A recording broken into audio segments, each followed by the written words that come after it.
for this year's production of the Vagina Monologues. Sassy, edgy, poignant, and honest, Eve Ensler's play, The Vagina Monologues, has made its return to Tufts for its second year running after a 3-year hiatus.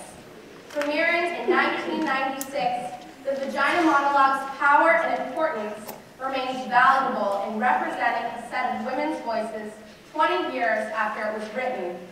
Interviewing over 200 women from around the world, Ensler wrote this play as a part of her V-Day campaign to end violence against women. That being said, however, The Vagina Monologues mainly addresses the issues and voices of straight white women. There is only one monologue that both addresses race and LGBTQ issues. But we know that the worldwide women's narrative does not solely consist of narratives from straight white women. Taking into account the play's limitations, we have worked to address progressing and ever-changing feminist ideas by hosting events throughout the year, emphasizing intersectionality and the multitude of voices that aren't represented in the show's script. From Queering the Monologues to Kelly Tsai, an Asian American spoken word poet and feminist activist, and finally Vulvapalooza, we have made it our mission to continue to push the limitations of the show's script.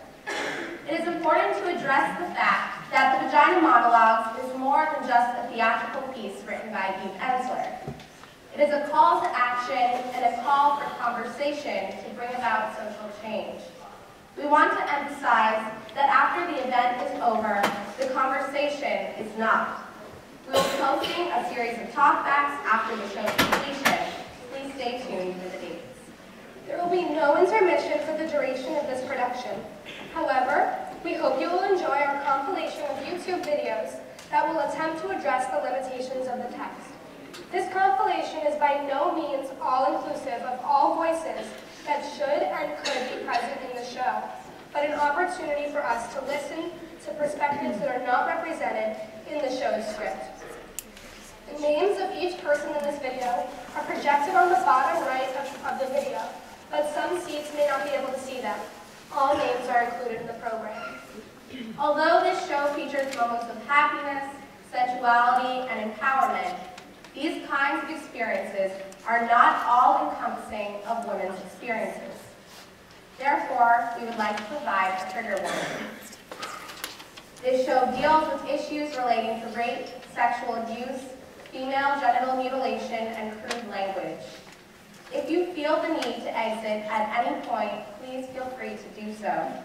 If you need any access to resources, we have copies of the Office of Equal Opportunities Sexual Misconduct Information and Resources brochure available for you to take at each entrance to Cohen Auditorium. For more information on resources, please do not hesitate to look inside your programs. We would like to thank our incredible e-board, our stage manager Sophie, our tech crew, and our very talented cast. We love you guys.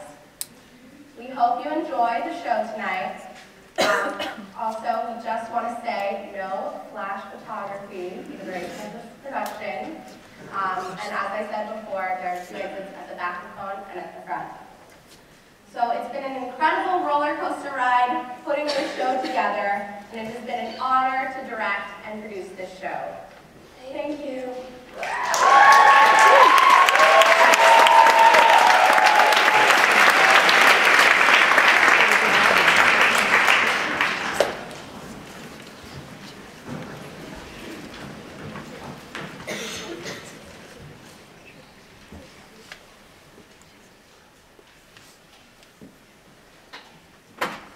The person more likely to lead is not the physically stronger person. It is the more creative person, the more intelligent person, the more innovative person. And there are no hormones for those attributes. A man is as likely as a woman to be intelligent, to be creative, to be innovative. I glanced at my own wrist, realized the hypocrisy of my question, knowing that ever since I was young, it was easy to forget that I'm supposed to have a color in America, which is neither black nor white. I'm not a chameleon, although sometimes I do think that I try to be. I'm struggling to reason what we have in common, what it could be worth, tearing away at ancient Asian histories to build the unified front of today's Asian American society. I dream of a cocky Asian nationalism when sisters wear cheap towels and kimonos and our hair in those seriously funky gravity-defying dudes every single day. When we have taken the words of all of our languages, melded into one, and used them to call us to our values and our pride. When we have a voting bloc and boycott power not to be fucked with. When our music saddled to the buck-wild backs of Asian rhythms is blared down neighborhood streets from open windows. When somebody could tell me to quit acting so yellow. And we would both actually understand what that could possibly mean. When we can belong to something and it can belong to us. When we are proud of our accents and know that, yes, this is what American English sounds like too. When I became about 12, I went to a boarding school in Georgia, and there were no Latinos in my school. I was the only one. Well, at one point there were two Latinos. Anyways, so for me, that I mostly didn't. I felt sort of like, I'm not going to say a token, but because I was the only Latin person people knew at school, like it kind of became my thing, even though personally I don't feel like I fit into any Latin stereotypes that they may have had. Culture raises little girls to understand that their bodies are not their own, that their bodies are for the taking by any man who shows them an ounce of humanity. Men that I have loved and trusted made me understand my body is not my own. Locked bedroom doors make me nervous, and that is not a metaphor. It's not an artistic choice. When I flinch away from my lover's touch, there is nothing symbolic in the things women are taught to do to keep themselves from being raped when we carry our knees like daggers between our fists when we walk home alone. We never walk home alone after dark. We always take the same route. The rapist who calls himself my ex-boyfriend might live on the next block, and I am not keen to find out. Now he calls me in the middle of the night, weeping. He didn't mean to beat his wife. He didn't mean to batter her. He's suicidal. He knows what his mother went through.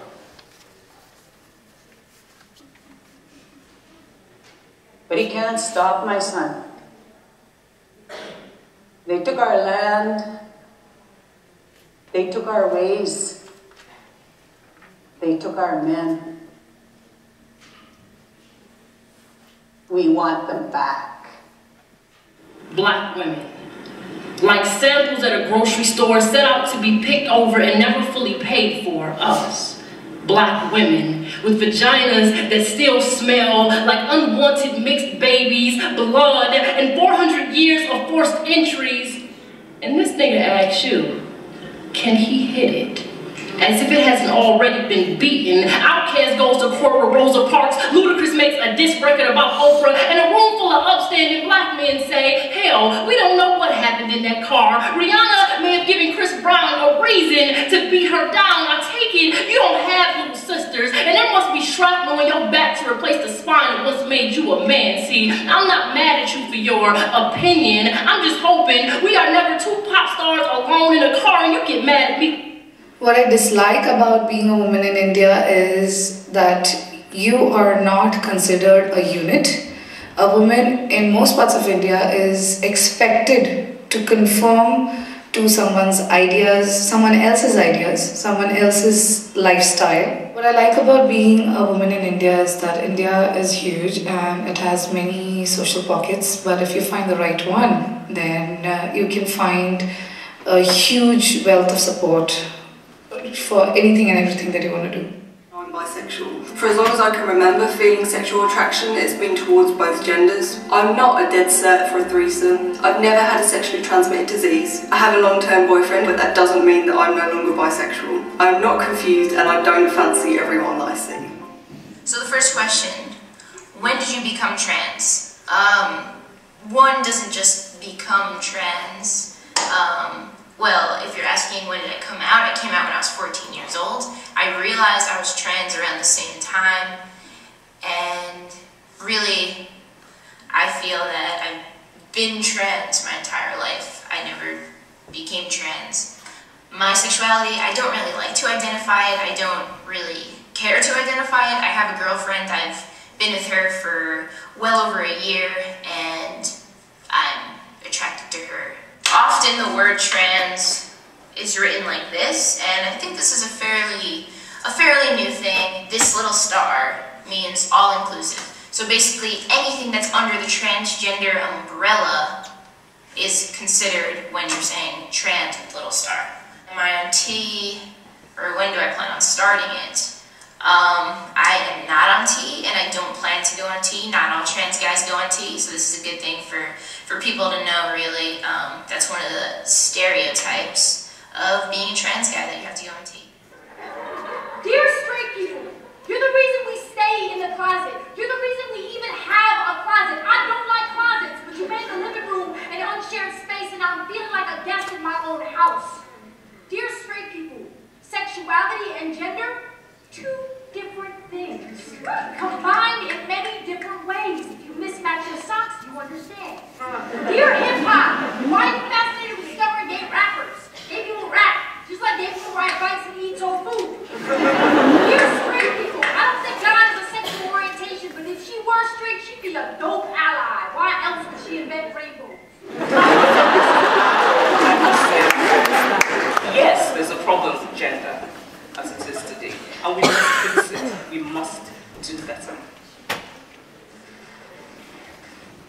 It's the hardest thing for me to do, and it's the most important part that relationships will go through. And I give it up away just so I could say that I know that you're gonna be okay anyway.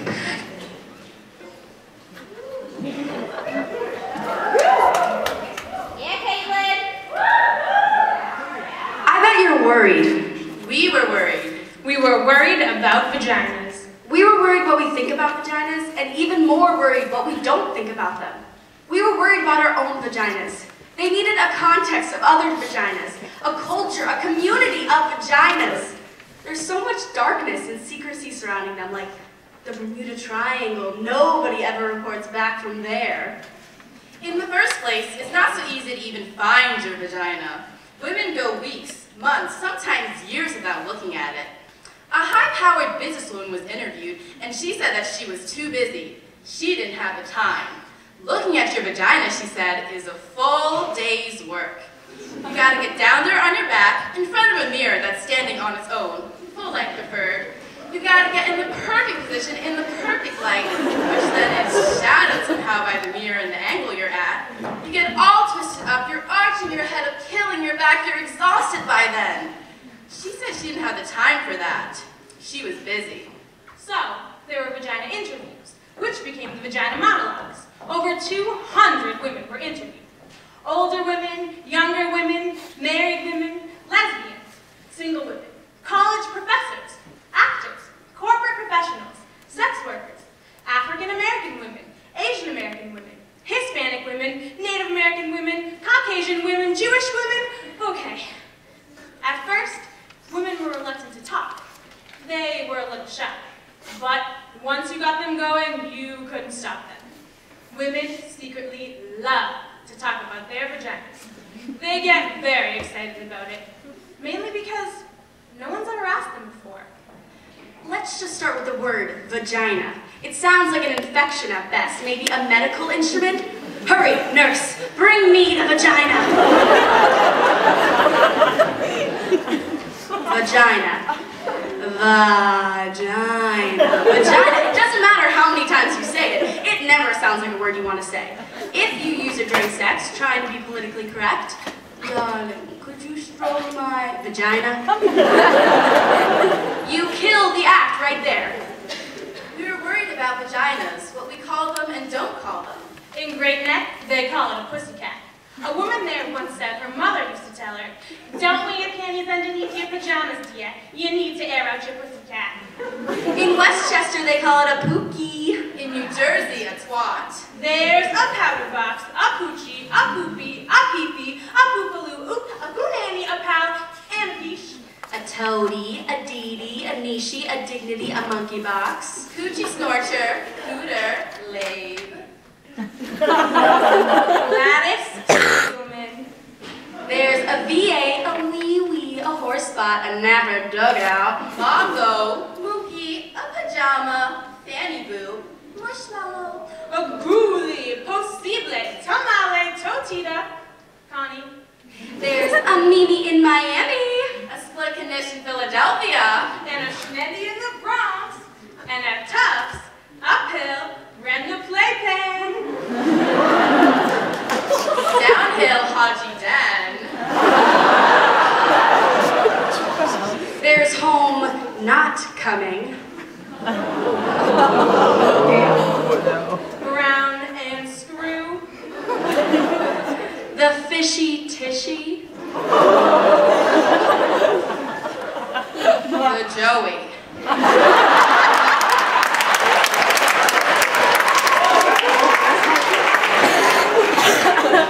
It just never comes.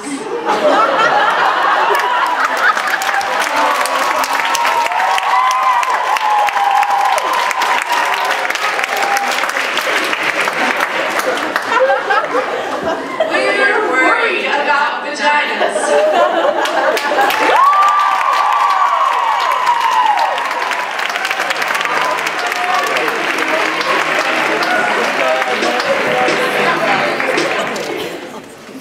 Some of the monologues are based on one woman's story.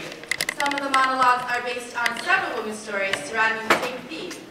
And a few times, a good idea became an outrageous one. This monologue is based on one woman's story, although the subject came up in every interview and was often fraught. The subject being Hair.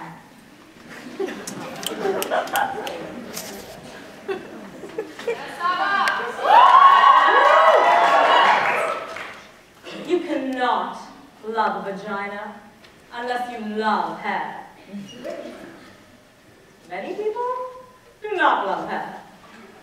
My first and only husband hated hair. He thought it was cluttered and dirty.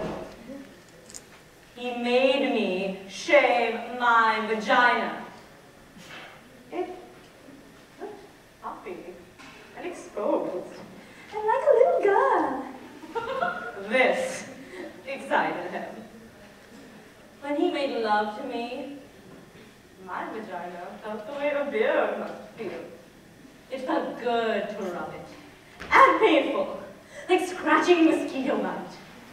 It felt like it was on fire. There was screaming red bumps. I refused to shave it again. Then, my husband had enough of that.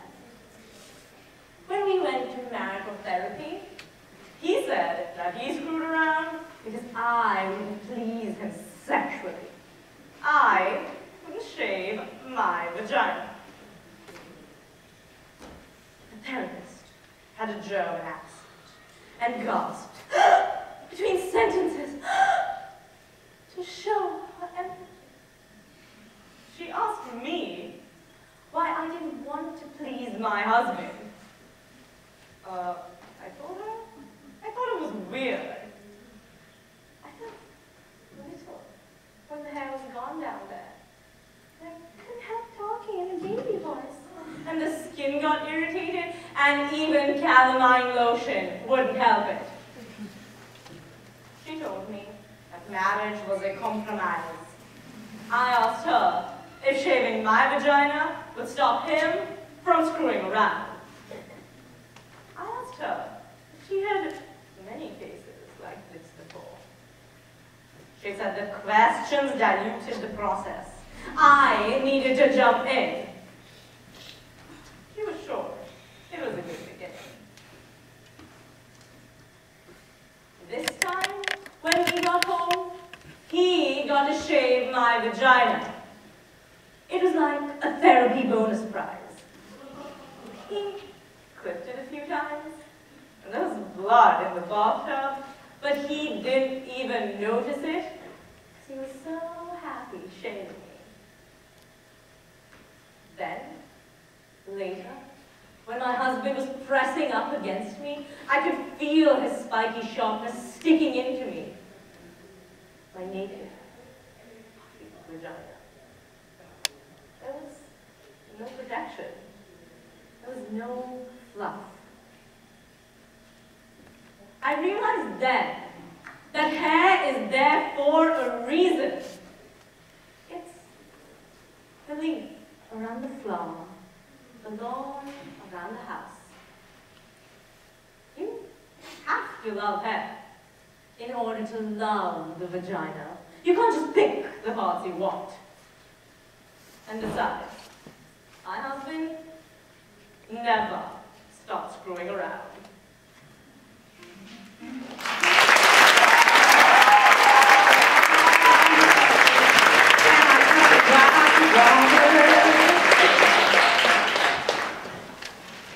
All of the women were asked the following questions. If your vagina got dressed, what would it wear?